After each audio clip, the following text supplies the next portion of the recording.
igihugu cy'u Rwanda kigendera ku amahame y'urukundo n'imiyoborere myiza. Twese ho twishimire ndi umunyarwanda.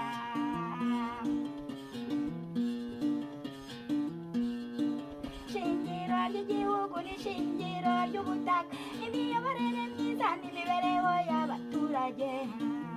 Twese ho twishimire ndi umunyarwanda. Byose bikubiye mu itegeko nshinga n'inama njyanama na komite nyobozi n'amashinga amategeko, inama njyanama na komite nyobozi n'abiharanira amajyambere y'igihugu ndetse n'abaturage, ariyo leta y'ubumwe, leta y'amahoro tuyigesha.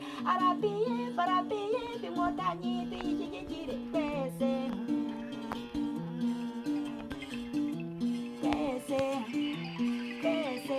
Twishimire ndi umunyarwanda.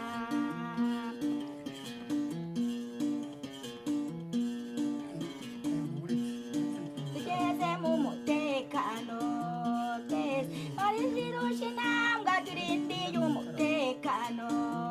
Twese ho twishimire ndi umunyarwanda. Mu miyoborere myiza twese turizirushya intambwe ari imbere. Mu miyoborere myiza twese tugiye mu mahanga we. Twese abanyarwanda twarishimye, n'amahanga yaremeye yagiye mu mahanga we. Twese agiye mu matora we.